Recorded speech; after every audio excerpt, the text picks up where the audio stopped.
share a number of insights with us. I've heard Sir Harry speak on a few occasions, and I quite often use one of his lines when I'm faced with difficulty. I use the line, complex problems require complex solutions, which buys me some time before I then have to make a decision. So I find that quite useful, but I also use it seriously. As currently Director of Global Public Health at the University of Strathclyde, as many of you know, former Chief Medical Officer for Scotland between 2005 and 2014, amongst many other things, it's fair to say that Harry has spent at least the last 30, 40 years passionately trying to transform public health in Scotland, and inspired particularly by his experiences in the city of Glasgow. His focus that I have always liked to read about and listen to, that focus on evidence, that focus on listening to people, and that focus on how to use science in its best way to build an integrated public health service and to promote wellness in Scottish society is something I know he'll be doing until he's not here anymore, because it's a big, big job. But we're fortunate in Scotland to have Sir Harry Burns, as far as I'm concerned. We're very fortunate in our Health and Wellbeing Week to welcome you this evening. Thank you.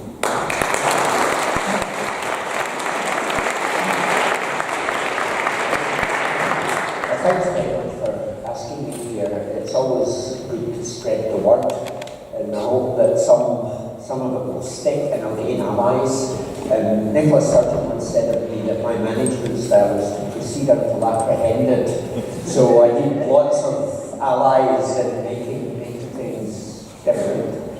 So this picture comes from the time when I was a surgeon at the Royal Infirmary. I was a consultant there for 5 or 6 years, and I used to operate on people who came from these houses in Black Hill.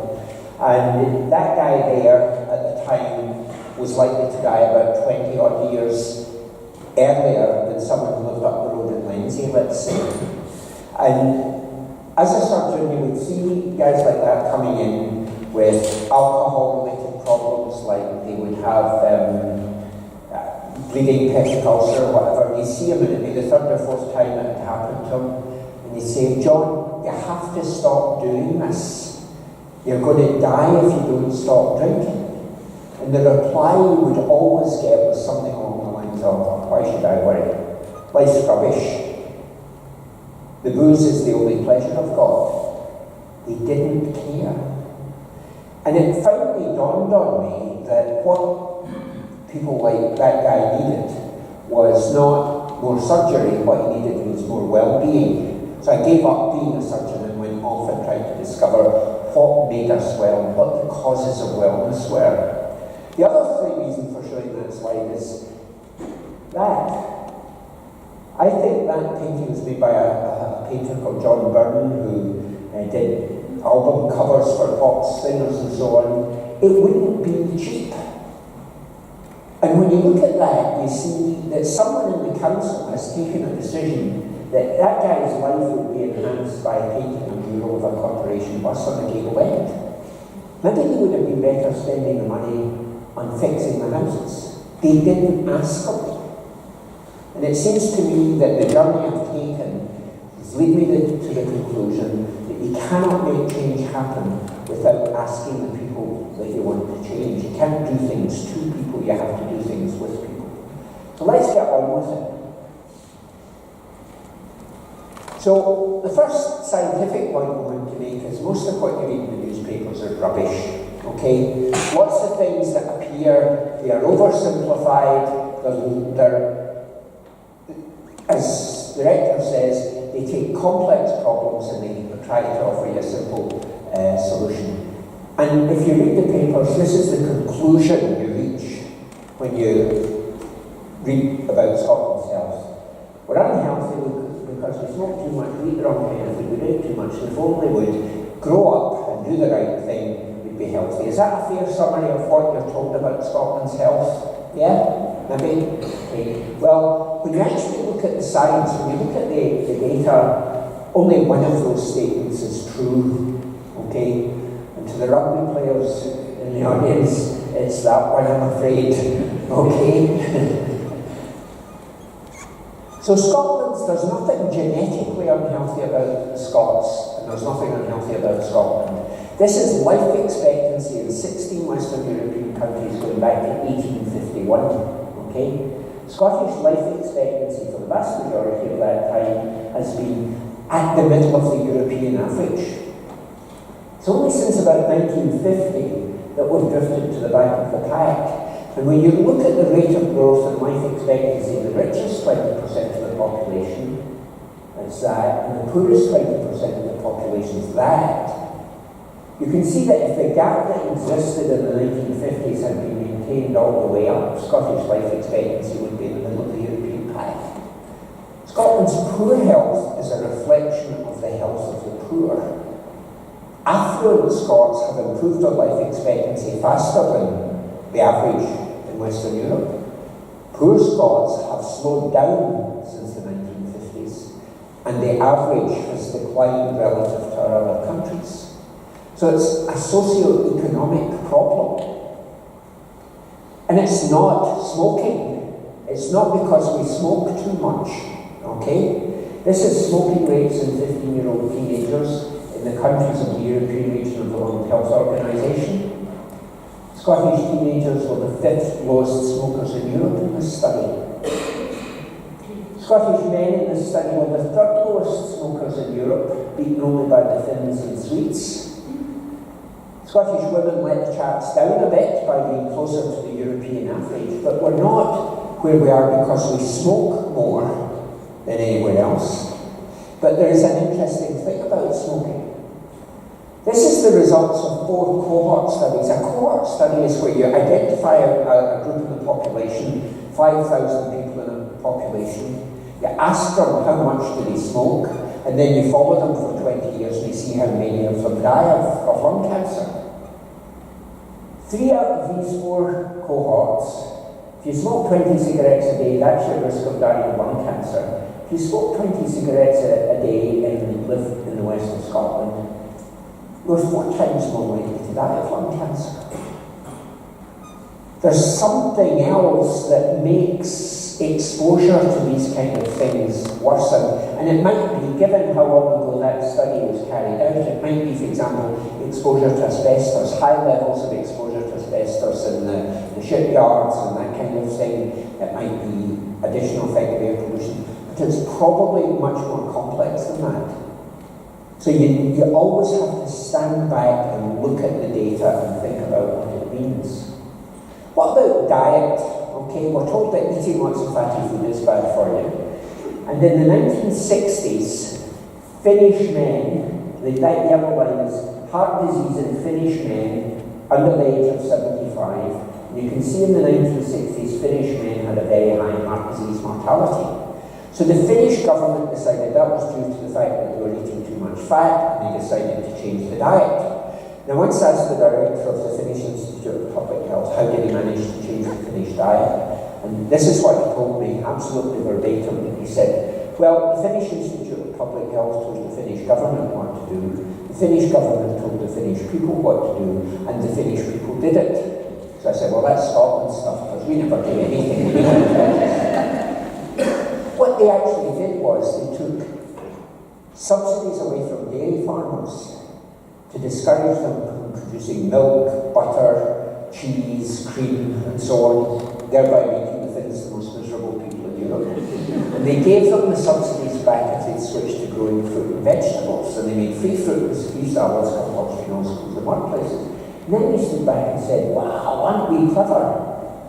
What we've done has made a significant reduction in heart disease mortality. But that's the Scottish heart disease mortality over the same period. So while the Finns were radically altering the Finnish diet, the Scots were inventing deep-fried Mars bars, and it didn't make any difference. So again, the science becomes more complicated. Just because you've done something and an effect is seen, it doesn't mean the effect is caused by what you've done. And in fact, probably the explanation for that decline in every Western country In fact, the 1960s were the decade that men gave up smoking in great numbers. That was when the decline in smoking started. And it was probably the introduction of new therapies for heart disease as well at the same time. Again, question of science. What about the alcohol? Okay. This is our 16 Western European countries. This is, since 1950, this is the highest level of liver cirrhosis death rates in any of our 16 Western European countries. For the first bit of that, France was at the top. This is the lowest level any of our Western European countries reached. And this is the average death rate from alcoholic liver disease. Where would you say Scotland was in that? Is it there? Is it there? What do you think? Higher? Lower? Well, that's it. From the 1950s to the 1990s, Scottish alcoholic liver disease mortality was significantly lower than Western Europe. And then it went like that. And it was probably cultural change. If you think about it, in the 50s and 60s, who drank? Men drank. What did they drink? Beer. Where did they drink it? In the pub. And when did they drink it? Friday night after work. Nowadays, who drinks? Everybody. What do they drink? Everything they can get their hands on. Where do they drink it? Everywhere, and when they drink it all the time. It's a 7-day-a-week business, alcohol now. So what we're seeing are influences in society that have made risks of death prematurely and so on become greater over the past 40 or 50 years. 50 odd years ago, the shipyards began to close down, poverty became more common as men lost their jobs. At the same time, homes in Glasgow, tenements were being knocked down, and goodness knows tenements needed to be knocked down, but they were replaced by high-rise flats where social cohesion was harder. In tenements you had friends. If a mum was struggling with a baby, there'd be an older woman somewhere in the close that would help her out and so on. That social cohesion was lost. And that change in society in West Central Scotland came along at the same time as these changes in health and well-being came along. So we began to sit down and say, okay, we've assumed that inequality and mortality is associated with inequality in death rates from heart disease and cancer, the commonest causes of death. But we were wrong. A colleague at Glasgow University started to look at death rates at different age ranges across the population. He took the population, split it into 5-year age groups, and then he plotted mortality according to socioeconomic status. So the most affluent 20% of the population here, that's their annual mortality. The most deprived 20% of the population, that's their annual mortality in that age group. And you can reduce all the data on that slide to a number which represents the steepness of inequality by subtracting the best from the worst and dividing by the mean. So a number 1, close to 1, reflects an inequalities profile about 45 degrees. You then can plot that slope index of inequality across the age range, and what you see is surprising. Inequality in death rates shoots up in the teenage years, that's at its highest in the 30s, then it starts to come down in the 40s. Inequality in deaths in Scotland are not caused by heart disease and cancer. Because, for example, you can take heart disease here, do a slope index of inequality at a specific age group of that and plot it. And you see, that's how heart disease contributes to inequality in death rates. Hardly at all. So what's causing that? Well, it's suicide, drugs, alcohol, and violence. Drugs, alcohol, suicide, and violence. We're not going to fix that by reducing the saturated fat content of the diet. This is psychosocial, and we need to look for psychosocial causes. And it's not just West Central Scotland. Folks started talking about the Glasgow effect, and I got very angry about that. My argument was Glasgow got austerity 50 years before anyone else, and what we were seeing were diseases of austerity. And then a couple of years ago, we began to see confirmation of that. This is a study produced by a Scottish Nobel Prize-winning economist, Angus Deaton, who works in Princeton in the US, and it's deaths in men and women in their 50s in the US, blue-collar workers. They're not college graduates, they're very much lower middle class, if you like, and they are white. They're non-Hispanic, non-African American. Deaths from drugs, alcohol and suicide have gone up since the year 2000 to 2014 by 240%. And the Deatons describe these as deaths of despair. My argument would be that's what happened in West Central Scotland. And then just, when you were moved out to Easter House when it was first built, 30,000 homes, 2 shops, a pub and no school. What kind of society is that? And Brookings Institute in the States have taken the deaths of despair and they've plotted where the greatest increase has been seen by county. You can see here how these counties have seen that huge upsurge, and they're the counties that were most likely to vote for Donald Trump. So the political fallout that we're seeing, the rise of right-wing populist parties in Italy and France and America and so on, it's folk who feel lost, so they turn to parties for a change. The conventional political machinery has let them down, you see, so they try to go for people like Trump. So the implications of this go way beyond health. It's the way in which politics and the way in which the world is working that have emerged as a result of this. So if we want to try and create well-being, what is it and how do we do it? And this term salutogenesis emerged from the Nordic School of Public Health, so doctors learn about pathogenesis, the causes of pathology, the causes of disease. Salus was the Roman goddess of well-being and safety, so what's the causes of well-being?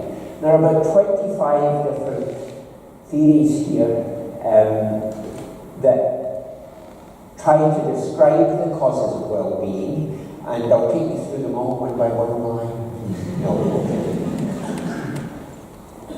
Summarising it, there are some key things that are common to all these different theories. First of all, people tend to be well if they have a positive, optimistic outlook on life. And they have that optimistic outlook on life because they feel in control of their lives. They are in control, they make their own decisions. It's not decisions made for them by the Department of Work and Pensions. They will sort out the problems.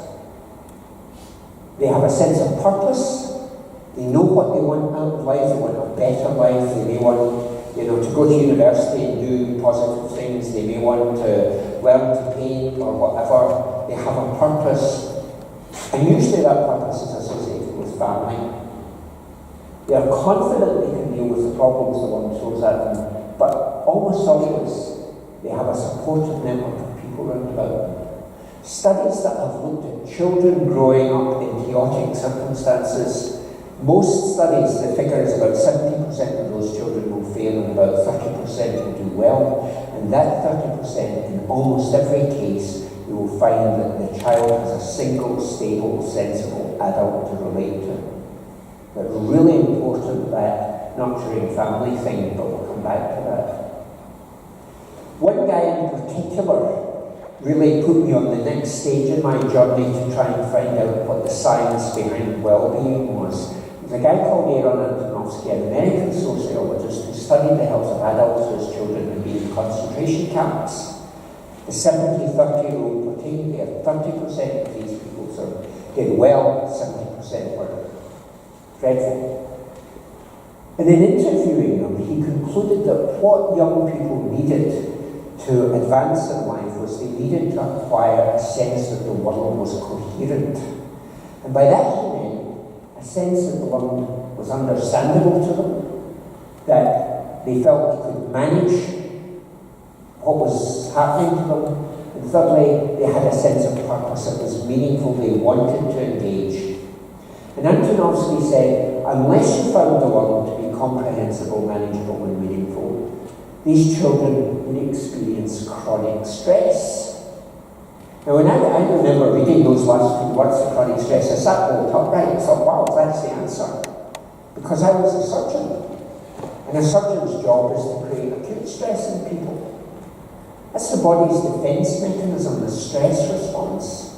So when you get an injury, like a surgical wound, the body produces hormones like cortisol, which mobilize energy to begin the healing process. A whole series of proteins are liberated to start healing and so on.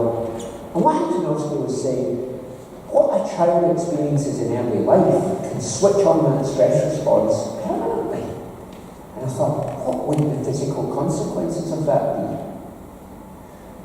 But first of all, to establish that Antonovsky was correct.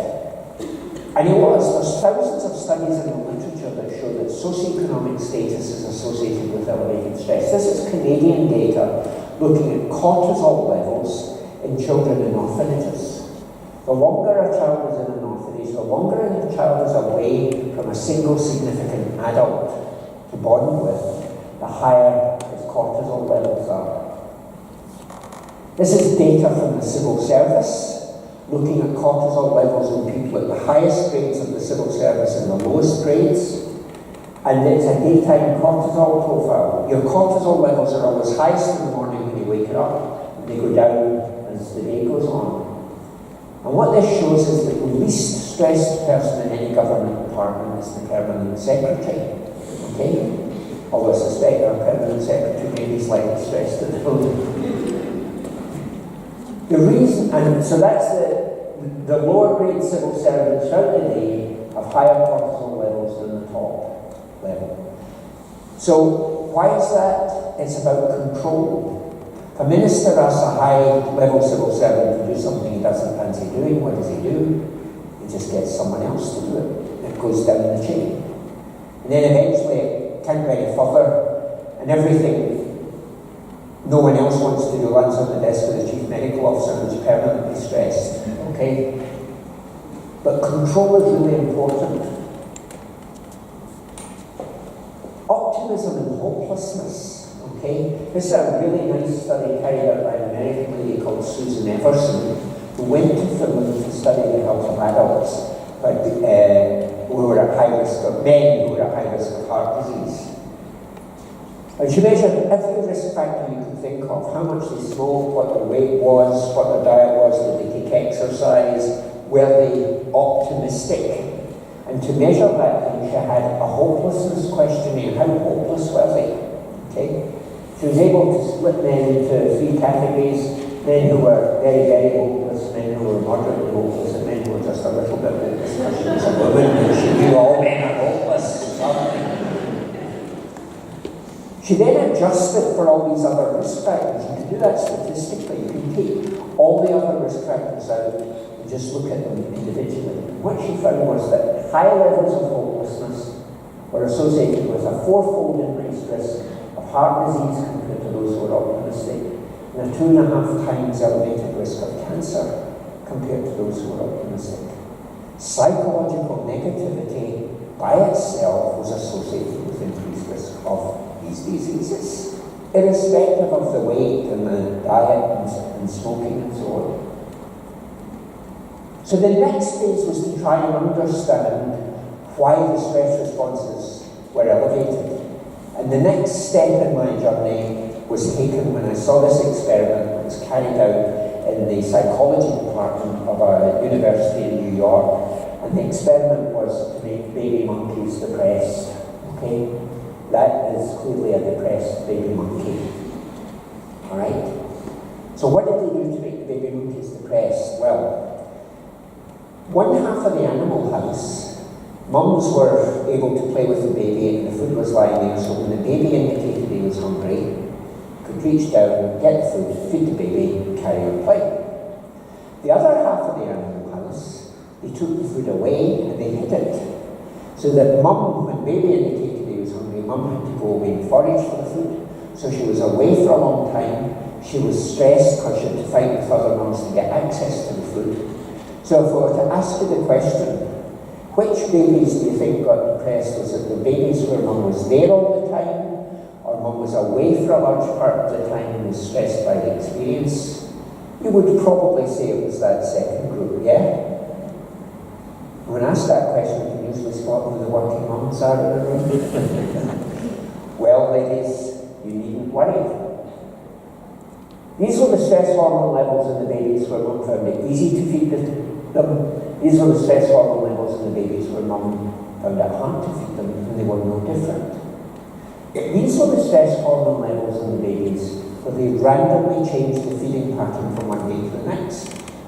It wasn't mum being there or mum not being there, it was inconsistency. It was the baby not knowing what the rules were. Well, sometimes she's here and sometimes she's not. So baby gets worried, elevates the stress response because that's his defense mechanism.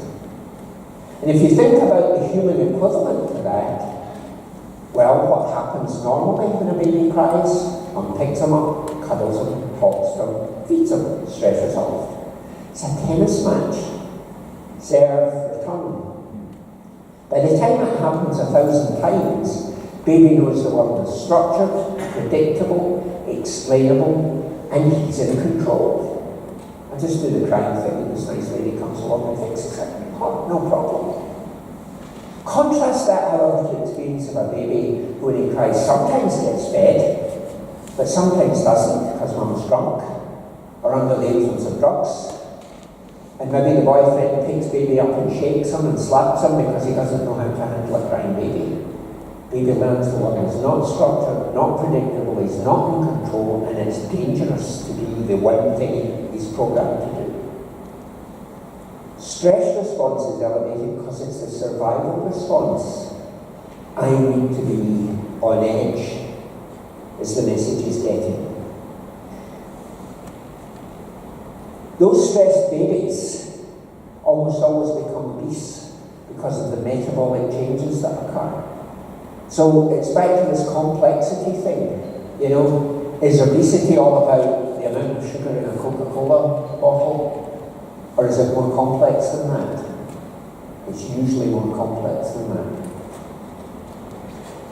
But the changes that you see in the stressed babies are even more dramatic because the babies, the exposure to those stressors, as the baby grows, his brain doesn't develop the same way the unstressed baby's brains develop. And what they discovered in New York was 3 areas of the brain that change structure if they're exposed to stress. The prefrontal cortex does not develop so well in stressed babies, and the significance of that is that the prefrontal cortex is the bit of the brain where you make good decisions. You take in new information, you process it in the prefrontal cortex, and you decide what to do. The amygdala becomes more active. This bit here is the centre of emotional arousal. It becomes more active in stressed babies. So young children who experience adversity in early life are more anxious, aggressive, fearful, and less able to make sensible decisions. The hippocampus here is the bit of the brain associated with memory, and it doesn't develop so well, so these children are less well able to learn. So imagine that toxic combination, a child who's constantly on edge, not learning well at school, therefore maybe being bullied and told he's stupid and so on, and liable not to do the right thing. If he gets overwhelmed, he's liable to reach out and punch something. These are the kids that get excluded from school. It's the worst thing you could do to them. It's appalling to exclude children from school for bad behaviour. You need to understand why they are behaving badly. And these children need to be included more effectively.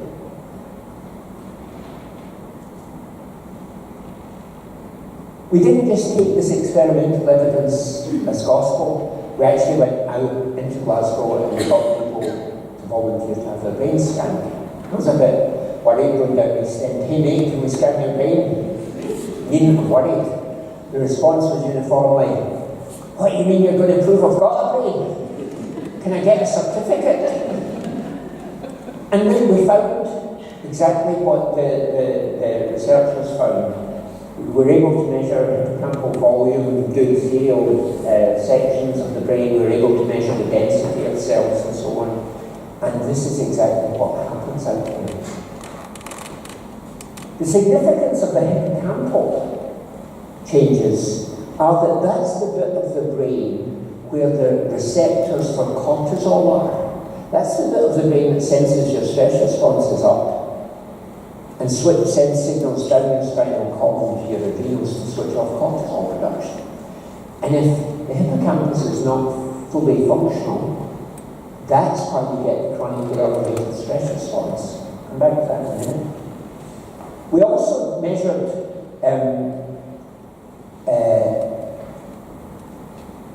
the functioning of these different centres of the brain. I'll just show you choice reaction time, which is a measure of prefrontal cortex activity. What it is you have a computer screen, you flash up an image, and it measures the length of time you take to press a button in response to that image. What we found was that the most deprived Glaswegians, on average, regardless of their age, took about 200 milliseconds longer than the most affluent, the least deprived Glaswegians to hit the right button. And if 200 milliseconds doesn't sound very much, imagine two cars being driven side by side at 50 miles an hour.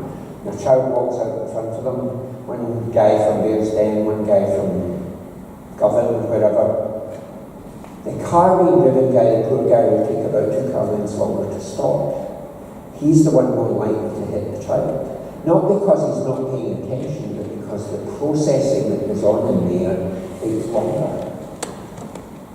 So disadvantage piles up in people who have difficult early lives. And this bit about the hippocampus not being able to suppress the stress response, this is the molecular biology of a hug. Alright, this is what happens when you cuddle a baby. Probably what happens when you cuddle me, but that depends on who's doing the cuddling. Okay? When a baby feels comforted and safe, he produces a hormone associated with happiness, 5-hydroxytryptamine, also known as serotonin. Serotonin circulates in the bloodstream, it gets picked up by cells in the cell wall, goes into the cell wall, and chromosome number 5 has a gene on it that when it comes into contact with serotonin, codes for production of this cortisol receptor. So babies who are denied production of serotonin never produce the cortisol receptor, so they elevate the stress response. And that's part of the survival mechanism. In evolutionary terms, that's what allowed babies to survive in the jungle. They needed from a very early age to be on edge, they needed to be able to fight, but they no longer need that now. When we look at the impact of adverse experiences in children, the ACEs study took place in California, and it took place in middle-class Californians. They were all members of the Kaiser Permanente health system, which means they were all middle class. And the study looked at 9 different types of adverse event: abuse, neglect, parental absence through substance misuse, mental illness, criminality, domestic violence, and so on. And what they found was 4 or more adverse events in a child's life made them 8 times more likely to grow up to be an alcoholic, about 12 times more likely to grow up to misuse narcotics. Boys who experience physical violence at home were about 8 times more likely to perpetrate physical violence on their partners when they grew up, 4 or 5 times more likely to have been arrested for carrying weapons. This is the pattern of excess morbidity in the California population. Slight increases risk of heart disease and cancer, and this is the excess morbidity from drugs, alcohol, and suicide. This is the pattern of excess mortality in Glasgow for the same causes, we compared Glasgow with Liverpool and Manchester, and that's the excess mortality when you compare those three cities. Violence, suicide, alcohol and drugs.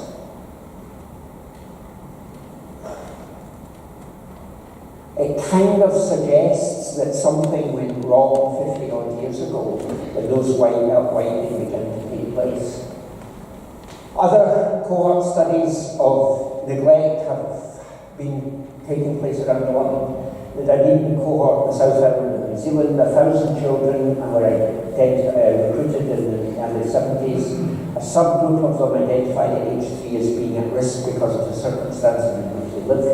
In their 40s, they're more likely to be unemployed, have convictions for violence, experience teenage pregnancy, be substance misusers, and showing signs of the chronic elevation of the stress response in terms of increased risk of diabetes and heart disease and obesity. It's all out there and it's associated with the way in which we support families. So what do we do about it? This man said, if you keep on doing things the way you've always done them and expect different results, you're insane. Okay? We have to change what we're doing because what we have done has created these problems. So what do? Well, we have to stop thinking about simple cause and effect.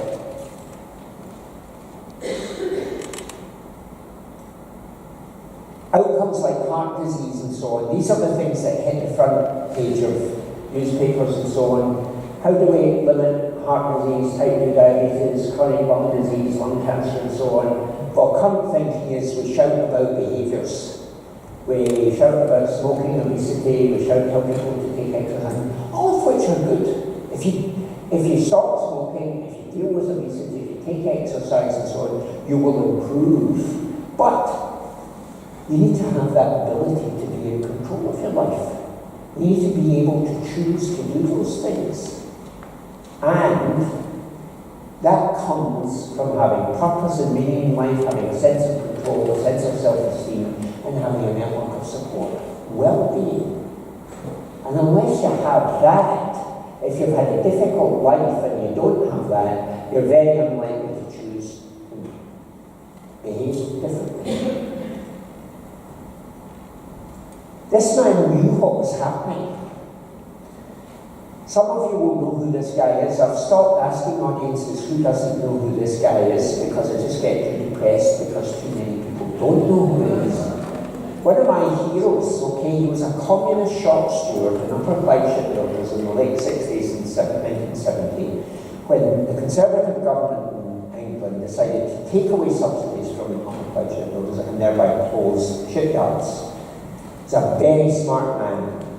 He didn't take the workers out on strike, he took them into work, and he locked the gates and they carried on building ships. And every night the BBC cameras would go and they'd hear Jimmy Reid speaking to the workers, and he was a fabulous orator. Now he was a medical student in 1971 when Glasgow University elected him Lord Rector. His Victorial address was reprinted in full in the New York Times, which called it the single most important speech since the Gettysburg Address. And to those of us in the room that day, that comparison of Jimmy Reid with Abraham Lincoln was immensely flattering to Abraham Lincoln. Okay? It was about alienation. He described what was happening in West Central Scotland in the 60s and the 50s as people becoming alienated. And he defined it as the cry of men who feel themselves the victims of blind economic forces beyond their control, the frustration of ordinary people excluded from the process of decision-making, the feeling of despair and hopelessness that pervades people who feel with justification they have no real say in shaping or determining their own destinies. One of the best things that ever happened to me was the day before the independence referendum, the National Theatre of Scotland took over the assembly rooms on the Mound, and they invited a whole load of people to come in and sing songs and say poems. You know, Ricky Ross was there, Lou Dignity, and Elaine C. Smith was really winding everyone up. But they asked me to go and do Jimmy Reed's rectorial address. I could hardly get through it for reading. And then about 4 guys came up there in the working, and they told me all about it. It was amazing. But that's exactly what is happening as a result of austerity. That's exactly what we're seeing emerging in a very dangerous way. I mean, for goodness sake, Trump becomes president, the next thing that happens is nuclear arms treaties disappear. Not good. So what we're going to do about it? Well, relying on politicians is a mistake, and I speak as one who worked very closely with politicians for many years, and I respect them, and I think they're smart people, and they're good-willed people, but public policy is not the way to fix this, because it focuses on people's problems, and we design services to fix those problems, thereby undermining people even more. If they lack a sense of control, having, oh, I'm from the government, I'm here to help you, that doesn't help them at all. Services are usually single-issue services. They don't take account of the complex nature of the problems, and citizens become passive recipients of services. I was talking about this to someone recently, and they said, oh, if we do what you're doing, it will encourage this culture of dependency. No, what we're doing at the moment is what encourages a culture of dependence. We do things to people rather than doing things with them to empower them and feel them to take control. So I've looked at lots of projects, third sector projects and so on, that transform people's lives. And the characteristics of the transformative processes, first of all, the people delivering the intervention build trust. I'm not here to tell you to go down to that office down there and fill out more forms. Tell me what your problem is and I will help you solve it, and I won't leave until we've solved it. That's how these organisations work. In the process, that individual learns that he can value himself. This person who I like and trust is spending time with me. I must be worth something, so I can choose to live my life differently. He's supported while he realigns his life, and they always come back and volunteer to support others who've been in the same position as themselves. The quality of the interaction is the key thing. Some examples: the Broadway experiment in the City of London. 13 rough sleepers had between them cost the City of London Council £1 million the previous year. So they sat down and spoke to them, found that between them they had a history of rough sleeping between 4 and 45 years. And 45 years is about the life expectancy of a rough sleeper. So they decided they would give them money. They set up 13 bank accounts with £3,000 in each of them. They identified a mentor, a social worker, who went and spoke to them and said, what is it you need? What do you need to live a better life?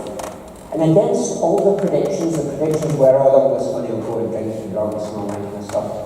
First thing anyone asked for was, could you get a new pair of spectacles? Because I tried to read the newspapers, folks throw away, and I can't, I've broken my specs, I can't. The next person asked for a new hearing aid. The most expensive thing anyone asked for was a guy who said the only time in his life he'd ever been happy was as a boy when his family took on holiday to a caravan park in Kent. Could they see if there was a disused caravan there that he might be able to buy, and he would go and live in it? A year later, 11 out of the 13 were in permanent accommodation. 2 of them were in jobs, and the average spend out of the bank accounts was £780. That left-wing rag, The Economist, concluded in reviewing the Broadway experiment that the most efficient way to spend money on the homeless might be to give it to them. Duh.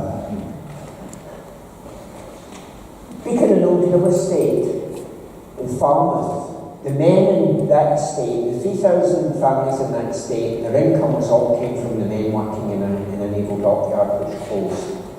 The place descended into absolute chaos, violence, cars being firebombed, gang violence, all this kind of thing, huge crime rates.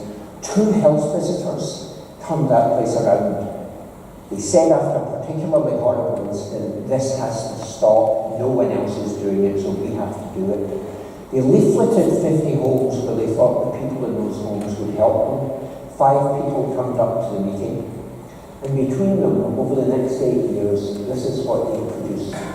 They just went out and did things to make the place look better. The first thing they did, and I got this from one of the health visitors, a wee lady, 5 feet nothing but a force of nature.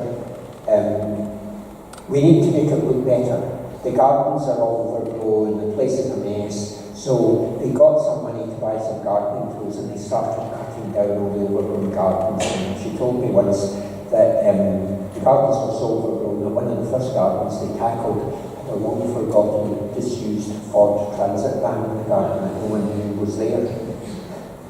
But they gradually made the change happen. And eventually they got a formal apology from the chief constable of the area who said, we had turned our back on this place.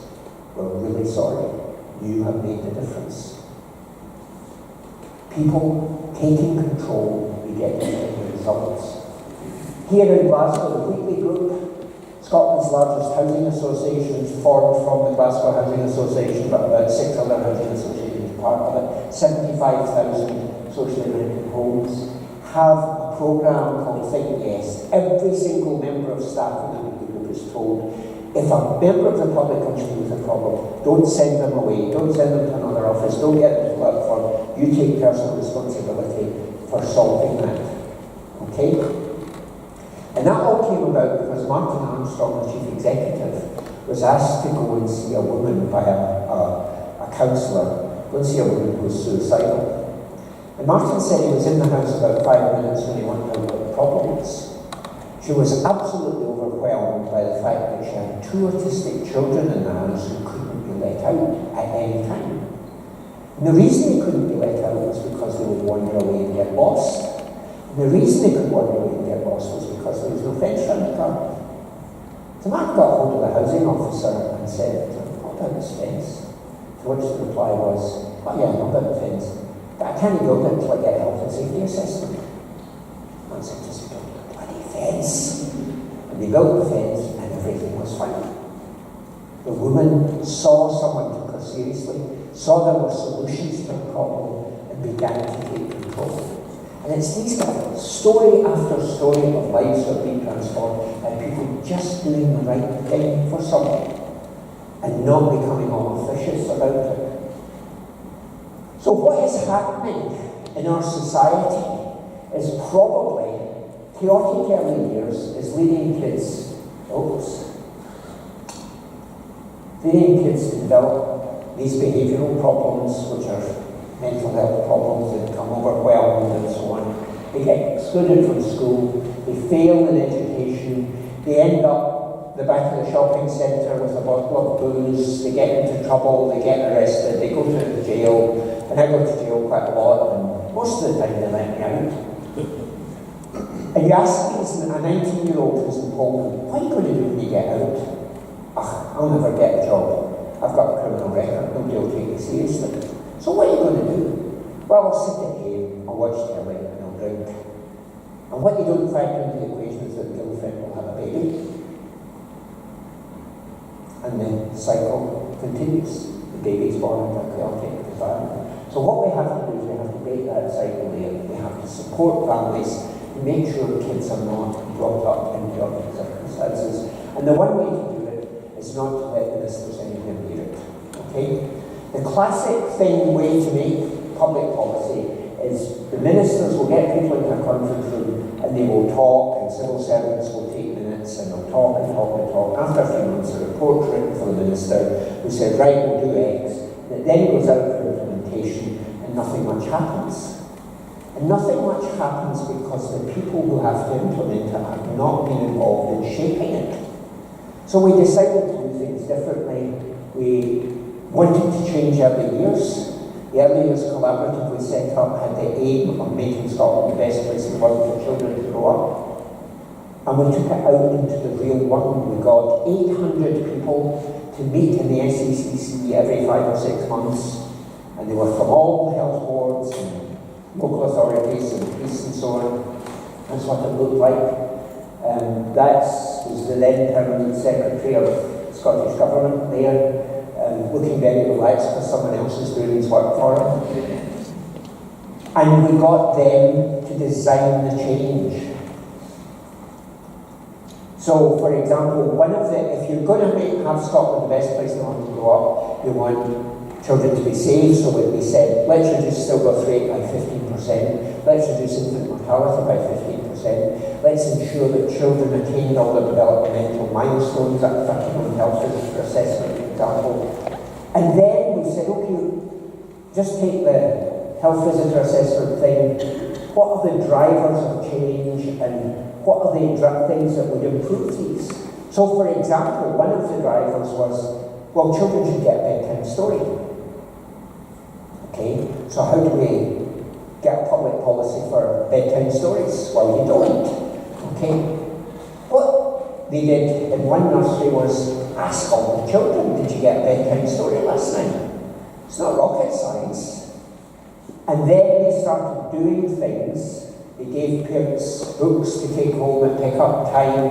One very interesting thing, I was talking about this at the Australian College of GPs once. They said, oh, we could never do this without a complete computerised information system. And I showed them a picture of a sheet of A4 paper with felt tip and it had bedtime bear written on it. And East Ayrshire, a nursery in East Ayrshire, decided to give all the children a wee teddy bear and tell the children, bedtime bear needs a story before he goes to sleep at night. When bedtime bear's tired, you take him to mummy or daddy and get him to read him a story, so the children get a story.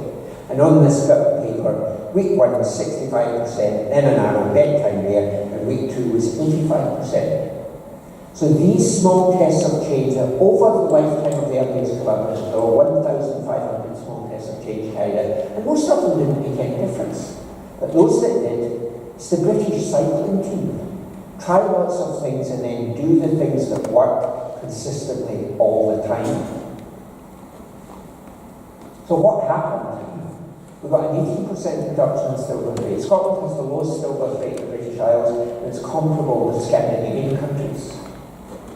Almost a 16% reduction in infant mortality. Well, that's hospital standardized mortality, sorry, wrong slide. But we achieved that reduction in infant mortality. So folks say to me, well, how do you know the Early Years Collaborative produced that? I don't care. We did it. We got the change. And we should adopt that approach more in public life.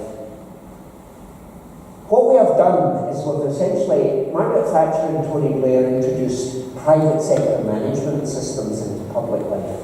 Performance management, targets, indicators, sanctions, inspections, whatever you do, don't overspend. You'll get into a lot of trouble if you overspend. What we did with the Early Years Collaborative was quality improvement, sharing power with the front line. What we are now planning on doing is co-producing the solutions with citizens. The citizens who are in difficulty, mobilise social action to make Scotland a better place. Finally, with some quotes, Adam Smith, economists have this weird idea that everyone is equally capable of making decisions, okay? They are not. Scientifically, economics is built on a false premise, all right? But Adam Smith, who's thought to be the guy who talks about the market forces and so on, his more important book, The Theory of Moral Sentiments, he said this: no matter how selfish we think men are, there are some principles in our nature which interest us in the fortune of others and render their happiness necessary to us, even although we derive nothing from it except the pleasure of seeing it. He recognised that happiness and the support of others is an important driver of society. On the other hand, a contemporary, Joseph Townsend, who was a Church of England cleric and a medical doctor, said this: hunger teaches decency and civility, obedience and subjection. It is only hunger which can spark and goad poor unto labour. He would be working for the Department of Work and Pensions when we life. And I may say, as a medical graduate of Glasgow University, I'm delighted to tell you he's a medical graduate of Edinburgh University. This is an interesting guy, a Catholic priest who 30 years ago was sent to the most violent parish in Los Angeles, south central Los Angeles. Said LAPD stopped him the day he arrived and said to him, if you walk down the streets, you will be dead within hours, because the Latino gang members will not accept authority figures in this environment. 30 years on, you can see the result. This friend of his, he just went and spoke to them. He just, hi guys, how are you? And this kind of thing. They've got machetes and guns and so on. He just went and spoke. Treated them like a human, gained their trust. And what matters to you? What would make your life different? A job. We get involved in fighting because there's no work for us. Got this friend of his, a film producer, to buy a disused bakery. He started Homeboy Bakeries, and 30 years and about 3,000 or 4,000 men have had their lives transformed and their families' lives transformed by his actions. I don't know whether to tell this because it involves saying a sweary word, but since the priest told me, and that's probably okay.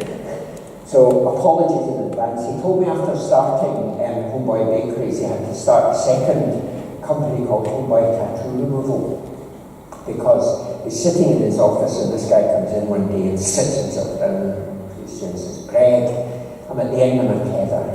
I keep trying to get a job, but nobody will take me seriously. I'm in there for 2 minutes and then I'm shown the door. And Greg said, I looked at him, and the piercings were one thing. I mean, nose, eyebrows, cheek, everywhere the piercings, he said. But what your eye was really drawn to was the tattoos. And one tattoo in particular, which was a 2-inch high tattoo across his forehead, it said, fuck the world. And Greg said, I think I know what your problem is. And he got plastic surgeon friend to start a tattoo removal program, transforming lives. And now Greg comes over as a guest of the Biomed Production Unit, and I take him to the schools, and this is what he tells the school kids. What we need is a compassion that stands in awe at the burdens the poor have to carry, rather than one that stands in judgment at the way they carry them. That sums it up. There's a science behind that. There's a science that tells us that if you treat people properly from a very early age, they will grow up to be successful in life. And at the moment there are too many kids, not just in our own society, but children living in these refugee camps and living in war zones and so on, that really need help and support. This guy, I once had dinner with him. Terry Wade, for those that don't know him, he was held as a prisoner by Hamas in Lebanon for 5 years, during which time he was incommunicado. Nobody knew if he was alive or dead. He was deprived of all sorts of things. But for 2 hours, I didn't stop laughing. He was a man without a trace of bitterness.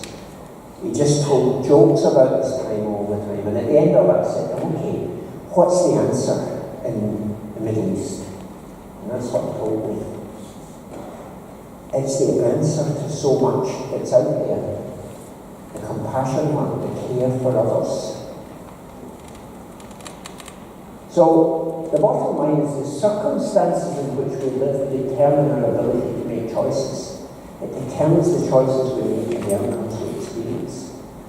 So, being negative to people who make bad choices is a waste of time. They are incapable of making better choices because of the circumstances in which they live. And if you do the right thing, if you get it right, wonderful things occur. Okay? This is my granddaughter. I just love showing photographs of her. She's going to do well in this film, but at 7 months old, that's pretty impressive, wouldn't you agree? Would you get into the high school, do you think?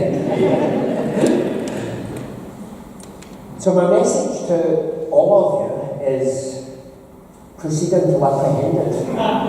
Do things that change people's lives. And if it works, tell everyone about it. If it doesn't work, tell everyone about it. Make a difference on a human level, not because the rules say, in fact, often you have to break the rules in order to do the right things that we need. And just one final slide. Whatever you do, don't forget the hugs. Okay? Thanks very much.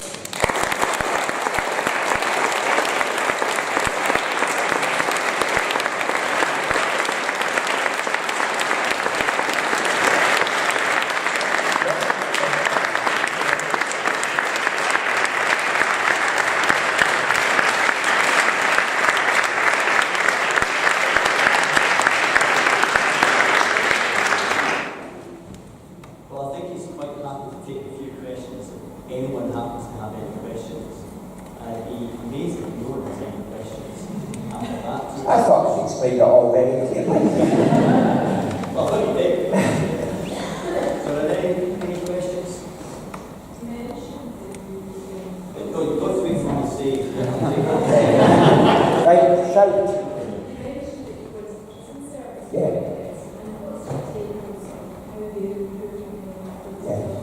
The prison service and the police are really getting this. They're really beginning to understand it. They're beginning to work with people, the young people in prison and so on. They are working hard to give them skills and so on. There's lots of training going on. The one issue for me is putting them in prison in the first place. I was giving a lecture to English chief constables, and one chief constable told me about his force where they're doing a randomised trial of criminal justice. So if you're arrested in his county, if you're at serious risk of serious reoffending, no question, you're charged and you go to jail. If you're a medium or low risk offender, you're randomly allocated to being charged and going to court, or not being charged and having a social care package. And he told me that the trial is still underway, the final results aren't in, but he told me that after 2 years, that those who have been through court have a 65% reoffending rate, and those that have had the social care package, the reoffending rate is less than 10%. What's not to like? You know, they can go and they can get jobs and they can move on in life, whereas those that have got a criminal record can't move on. So, are we really doing the right thing? So, yeah. Police Scotland get it, prison service get it, and they're working hard to try and make things better. You know, things like the problem is when an 18-year-old who's been in jail gets released on a Friday and there's no social worker till Monday and maybe doesn't get a thing till Tuesday, by then he's on the booze again or the drugs again or whatever. It's that kind of thing helping to change and make different things happen. Yeah. What kind of things in the school change? What can schools do? I'm just wondering, you're talking to people involved in the school, what can a school do Yeah. to get So, breaking this cycle? So one thing that's really important is supporting children from poor backgrounds. So we were talking earlier on about bursaries and so on to help children come to schools like this. That's important. Recognising that even in middle class families there can be issues, and being alive to those and being supportive and helping children and their parents. So one thing I will say, I've never actually met a parent that I think actually wanted to be a bad parent, but I've met lots of parents who didn't know how to be good parents, and there may be issues around that. Domestic violence is not confined to people at the lower end of the social scale. So recognising those kind of issues and being able to deal with them supportively in a non-stigmatising way, I think is really important. I mean, I gave a talk to a state secondary school, a big one in Glasgow, and when I said about explosions, you could see these two male teachers rolling their eyes, you know, and at question time was, what are we supposed to do if they disrupt education for the other kids? I've got to get them out of class. Rubbish. You know, you've got to give them hugs, in effect, you know. And that's another thing I tell particularly primary school kids.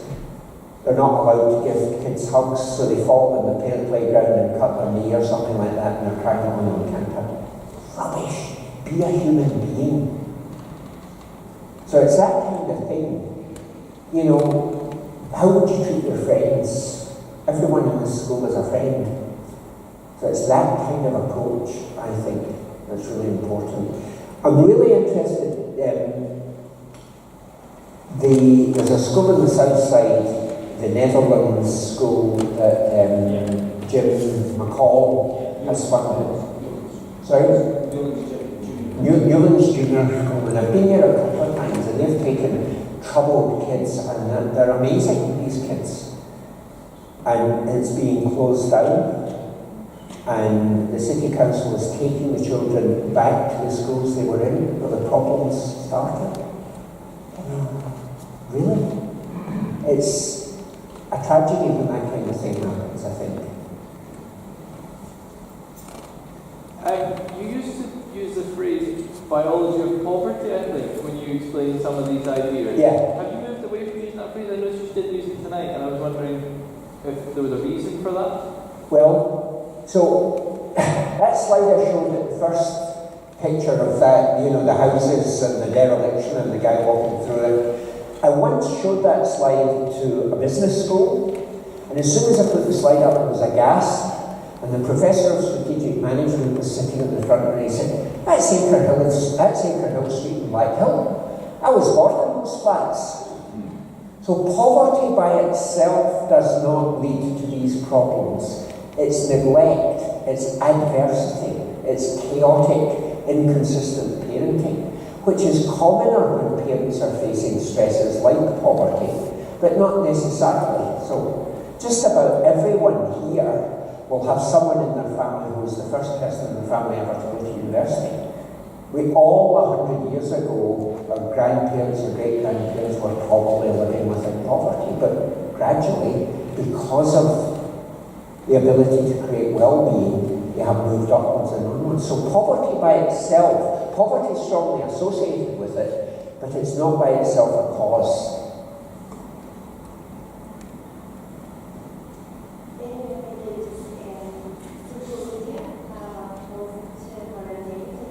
I really can't comment on the impact of social media because I just don't know. Because I don't know what Facebook looks like.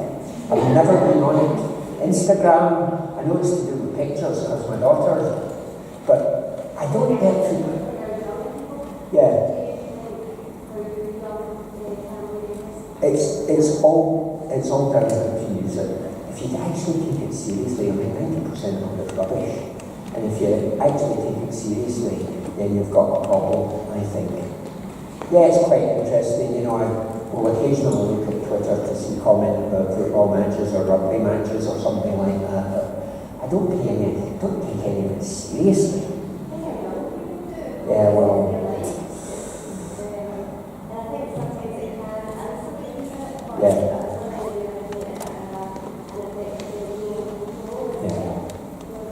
I think you need to realize you need to be in control of that kind of thing and switch it off when it's nonsense. Yes? You say that it's physical damage against the brain. Yes. What age is that? It can develop very early on, and first weeks, months. But the interesting thing, which I didn't have time to go into because this is pretty new science, it can be reversed throughout life. Antonovsky, when he described his sense of coherence, Antonovsky said that by the time you reached the age of 7 or 8, that was it. You couldn't reverse the effects of it. And there's a guy called John Kabat-Zinn, who's a biochemist who does a lot of work on mindfulness. And John told me once that he tried out mindfulness. He worked in medical school in Massachusetts, and he got elderly cancer patients, and he gave them a mindfulness course. And he thought, I wonder what impact this has on sense of coherence. And he measured sense of coherence in 80-year-olds, and it went up with mindfulness. And he phoned Antonovsky and said, Aaron, I've just increased sense of coherence in 80-year-olds. Antonovsky refused to believe him. The guy who first described the brain abnormalities in the stressed monkeys, I know him quite well. His Amesbury and Keeling. The last time I was in New York, he was telling me he's just published results of a study of 35 to 55-year-olds doing mindfulness and exercise to reverse the brain changes, and he showed significant improvements in brain structure. So there is no age that we know of now where you can't reverse some of this stuff. That us done. Can I go home for my tea? Well,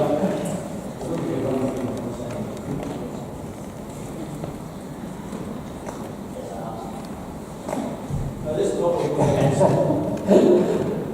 everything we spoke about. But two things for me. First of all, that's the sort of thing you have.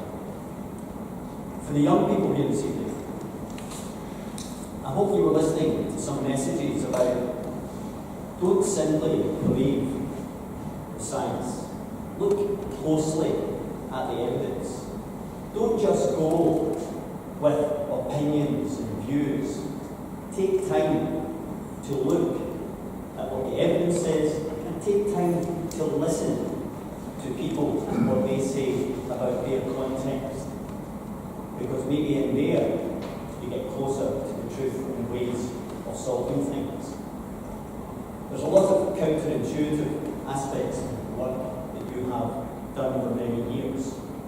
And to think that you bring a medic along and he tells you that the answer might lie in love and compassion sums it up to me.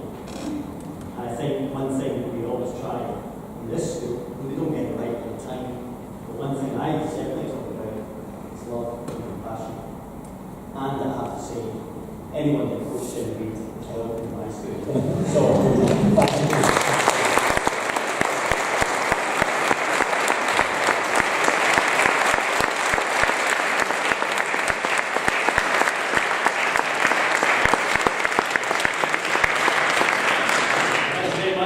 For coming along and supporting this evening. I think we've all no doubt been inspired and informed. I certainly have, so SLT, I have a few ideas moving forward. But thank you again